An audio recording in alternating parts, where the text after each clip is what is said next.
Hello friends, welcome to Acme Math Foundation में आप सभी का स्वागत है। डीएलएड संयुक्त प्रवेश परीक्षा पाठ्यक्रम बिहार में जो डीएलएड संयुक्त प्रवेश परीक्षा होने जा रही है आने वाले टाइम में 2023 के अंदर, तो वो कौन कौन से सिलेबस होंगे, क्या क्या पढ़ना होगा बच्चों को, किस तरह से पढ़ना है, कौन से सिलेबस को उठा करके पढ़ना है, तो इन सारे चीज़ों के बारे में हम लोग आज डिस्कस करेंगे, समझेंगे कि हमें किस स्ट्रेटेजी से पढ़ना है और किस तरह की रणनीति से हमें पढ़ने से हमारा क्वालिफाई हो जाएंगे और हम किसी भी डीएलएड कॉलेज में हमारा एडमिशन हो जाए। तो चलिए आज मैं इस तरह के वीडियो को आज को सामने लाता हूँ आपके सामने में। आप इस कॉलम के अंदर देख सकते हैं, इस कॉलम के अंदर देख सकते हैं तो हिंदी के अंदर क्या क्या है, संधि प्रकार सहित, समास रचना प्रकार सहित, संक्षेपण, अनेक तरह के गद्यांतरण और संक्षेपण से संबंध, ये सारे चीज़ आपको मैट्रिक स्तर पर जो भी सिलेबस आपने पूरा किए हैं उसी हिसाब से आपको पढ़ना है। तो आगे चलिए, आगे है आपका इंग्लिश के अंदर क्या क्या होगा।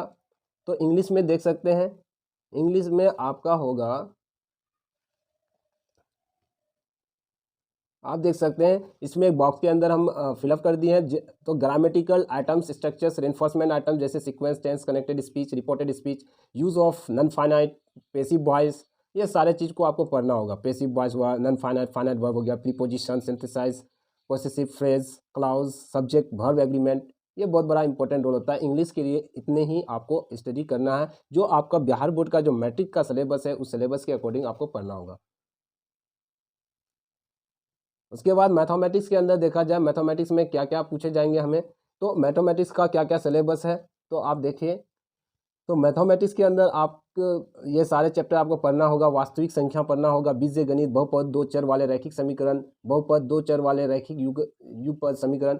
यानी आप ये समझ लीजिए आपके क्लास 10th का जो बुक है उसको पूरी तरीके से अच्छी तरीके से थ्योरी प्लस प्रैक्टिस करना है, क्योंकि आपको कंपटीशन देना है तो आपको वहाँ टाइम बहुत बड़ा इंपॉर्टेंट रोल होती है। तो इसीलिए आप, मुझे उम्मीद है कि आप थ्योरी के साथ साथ आप प्रैक्टिस करें और मेरे यूट्यूब चैनल पे आप जुड़े रहेंगे तो आपको मैथमेटिक्स में किसी तरह का दिक्कत नहीं हो सकता है। तो इस तरह के सारे चीज़ को हम लोग थ्योरी प्लस प्रैक्टिस करते जाएंगे और हमें अच्छा से अच्छा ऑब्टेन मार्क्स करेंगे और हम लोग का सिलेक्शन होना तय है। तो हम लोग अब फिर साइंस की तरफ चलते हैं। साइंस का क्या क्या सिलेबस है, तो साइंस के अंदर आप देख सकते हैं, साइंस में आपका पूछे जा रहे हैं क्या क्या। तो साइंस के अंदर आप देख सकते हैं कि पादप जंतु जनन एंड गुणवत्ता यानी रिप्रोडक्शन वाले चैप्टर है, इवापोरेशन, वेपोराइजेशन, ये आपका केमिकल रिएक्शन, यानी मैट्रिक स्तर पे जितना सारा चैप्टर्स है, सारे चैप्टर्स को आपको अच्छी तरीके से पढ़ना होगा। तो आपको देख सकते हैं इसके अंदर आइसोटोप, आइसोबार, क्लास 9th को भी आपको इंक्लूड किया गया है। देख सकते हैं आपको क्लास 9th को भी इंक्लूड किए गए हैं। आप सिर्फ क्लास 10th पे ही आप बेस बना करके नहीं बैठे रहे, क्योंकि यहाँ देख सकते हैं आइसोटोप, आइसोबार जो पॉइंट है ये आपका क्लास 9th के पार्ट्स में है। ठोस, द्रव, विशिष्टता, आकार, आयतन, ये सारा आपका क्लास 9th का है। तत्व, यौगिक, मिश्रण, ये आपका क्लास 9th का ही पार्ट है। पौधे, जंतु विविधता, वैज्ञानिक और नामांकन, आधारभूत मुद्दे, वर्गीकरण, तो ये आपका वर्गीकरण जो आया क्लास 9th का आ गया। बायोडाइवर्सिटी जिस चैप्टर का नाम है, तो आप इन क्लास 9th का भी पॉइंट को दे दिया है साइंस के अंदर। साइंस में आपको क्लास 9th और 10th को देखना है। तो क्लास 9th के अंदर आपके पास आपको सेल भी है, आप देख सकते हैं। क्लास 9th में आपका कोशिका जिसको सेल कहते हैं, जीवन आधारभूत इकाई रूप में प्रोकैरियोटिक, यूकैरियोटिक कोशिका, बहुकोशिका, जीव कोशिका, झिल्ली यानी इसको सेल मेम्ब्रेन। उसके बाद प्रोकैरियोटिक यानी प्रोकैरियोटिक सेल जिसमें न्यूक्लियस होता है, जिसमें न्यूक्लियस नहीं होता इसको यूकैरियोटिक सेल कहते हैं। तो यूनिसेलुलर, मल्टीसेलुलर ऑर्गेनिज्म जो एक कोशिका, बहुकोशिका जो होती है, तो इंग्लिश में इस तरह से हम लोग समझ लेंगे। अब तो इंग्लिश और हिंदी दोनों मिला करके हम आपको पढ़ाने वाले हैं। आप मेरे यूट्यूब चैनल में जुड़े रहें और सब्सक्राइब जरूर करके रखें, तो और बेल आइकन को भी जरूर दबा दें ताकि आपको नोटिफिकेशन जल्दी मिल जाए। तो चलिए आगे देखते हैं मेरे प्यारे बच्चों, इसमें क्या दिया है। सूक्ष्म जीवों, है ना, सूक्ष्म जीव, विषाणु और प्रोटोजोआ, इससे उत्पन्न होने वाले रोग के बचाव, पदार्थ और अंत, यानी थोड़ा सा जनरल साइंस को भी उठा करके ले लिया। आपको देखिए गति विस्थापन को भी ले लिया है। तो गति विस्थापन ये आपका डिस्प्लेसमेंट है, वेग समान है, असमान वेग यानी uniform velocity, non uniform velocity, है ना। तो uniform motion, non uniform motion, ये आपका तो एक्सेलरेशन, त्वरण की बात आ गया है, समान त्वरण। उसके बाद समय, ग्राफ, ग्राफी है, ये सारा चीज़ क्लास 9 का दिख रहा है। बल, गति, ये सारा क्लास 9 का साइंस पार्ट है भाई। तो आप देख सकते हैं, इसीलिए आपको हल्के में नहीं लेना है कि डीएलएड एग्जाम जो एंट्रेंस एग्जाम बिहार सरकार कंडक्ट कराने जा रही है, तो ये बहुत ही ईजी होने वाला है। आपको वर्क एंड एनर्जी से दे दिया, पावर दे दिया, ऊर्जा, शक्ति, गति, क्षैतिज। तो आप इसको, इस पॉइंट को आप इलेक्ट्रिसिटी के अंदर में भी पढ़े हैं, लेकिन आपका क्लास 9 में मैकेनिक्स के अंदर में भी ये चीज़ इंक्लूडेड है। तो आप देख सकते हैं, इसको जरूर अच्छी तरीके से, जब तक आप साइंस को नहीं पढ़ेंगे आप इसका जवाब नहीं दे सकते हैं। आप चुनिंदा ऑब्जेक्टिव करके अगर कोई यूट्यूब चैनल का रहा है कि प्रैक्टिस कर लो, हो जाएगा। मुझे उम्मीद है कि आप थ्योरी पे कमांड करें, थ्योरी को पढ़ करके आप प्रैक्टिस पे जाएं, और प्रैक्टिस जब करने लगेंगे तो आपको उम्मीद होगा कि नहीं, मैं कुछ कर सकता हूं। क्योंकि आप चुनिंदा क्वेश्चन के पीछे मत भागिए, आप थ्योरी को अपना कंसेप्ट बनाइए, और थ्योरी ही इंसान को एक नॉलेजफुल पर्सन बनाता है, इतना याद रख लेना। तो प्राकृतिक संसाधन, और भौतिक संसाधन, वायु, जल, मिट्टी और श्वसन, ये सारा क्लास 9 और 10 का मिला हुआ है भाई। ये अच्छे से देखो, अब क्लास 10 का पॉइंट आता हुआ दिख रहा है। अम्ल, भस्म यानी एसिड, बेस, साल्ट, है ना, ये वाला चैप्टर है। Chemical reaction acid base metal के साथ करेगा, तो ये क्या बनेगा, ये सारा चीज़ होगा। तो देखो, मेटल, नॉन मेटल क्लास 8 में भी है, प्लस क्लास 10 में भी है। तो उसके बाद तत्व वर्गीकरण यानी क्लासिफिकेशन, यानी पीरियोडिक टेबल के बारे में भी यहाँ बात हुआ है। तो पीरियोडिक टेबल, ऐतिहासिक पृष्ठभूमि, और मेंडलीफ, हाँ देखो, मेंडलीफ आवर्त तालिका, तत्वों का गुणों का परिवर्तन, हमारा पर्यावरण, ये सारा चीज़ आपका कहाँ से दिख रहा है। देखिए, HIV एड्स, पौधों से जंतुओं का प्रजनन, परिकार, मतलब production, reproduction in animals and plant, दोनों पूछ दिया है। अनुवांशिक यानी हेरिडिटी एंड एवोल्यूशन को भी दिया है।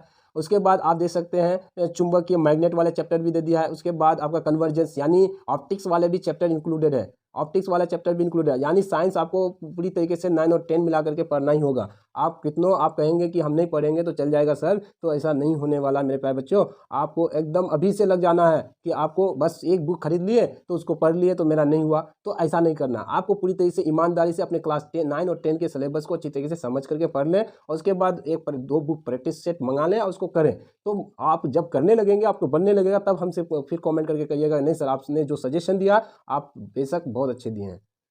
तो आप पहले करेंगे तभी आपको महसूस होगा। चलिए, ऊर्जा और स्रोत, ये आपका एनर्जी से रिलेटेड है। ये सारा जीवाश्म ईंधन, सौर ऊर्जा, ये आपका renewable resources, non renewable resources, ये सारा चैप्टर से उठा के दिया है। उसके बाद सोशल स्टडीज, सोशल स्टडीज के अंदर भूगोल, अमेरिका स्वतंत्र संग्राम, ये आपको देख सकते हैं।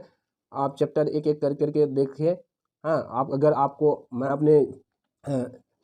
अपने टेलीग्राम चैनल पे आपका ये PDF शेयर कर देंगे, आप इस हिसाब से आप उसको पकड़ के पढ़ लें।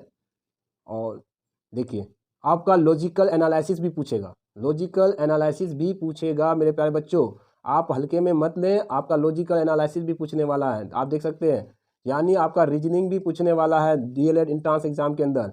तो डीएलएड एंट्रेंस एग्जाम में देखो, analogy, classification, series, coding, decoding, blood relation, direction, sense test, logical, Venn diagram, alphabet test, setting arrangement, mathematicalism, syllogism, statement, argument, मतलब ये सारा चीज़ भर दिया जो MTS SSC में पूछा जा रहा है।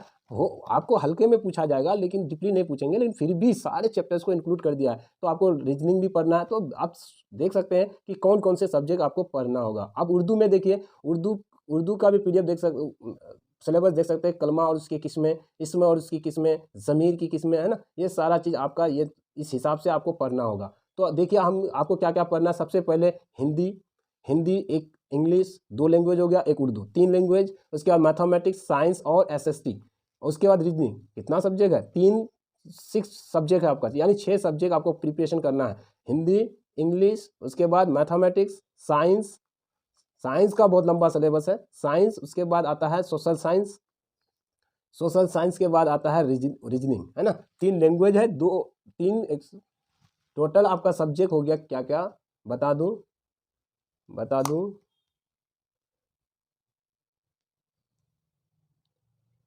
तो आपका टोटल सब्जेक्ट है Hindi, Urdu, English, science, social science, reasoning, mathematics. ये आपका 7 सब्जेक्ट है। इन 7 सब्जेक्ट से आपको क्वेश्चन पूछा जाएगा, और ये ऑनलाइन बेस्ड होगा। और मेरे यूट्यूब चैनल को इसी तरह के वीडियो को देखने के लिए और सब्सक्राइब करें। और मैं आपको मैथ और साइंस का मैं खुद अपने यूट्यूब चैनल के माध्यम से आपको प्रोवाइड करेंगे, और आप मेरे यूट्यूब चैनल को सब्सक्राइब कर लें, लाइक कर लें, शेयर कर दें। जय Hind, stay home, stay safe.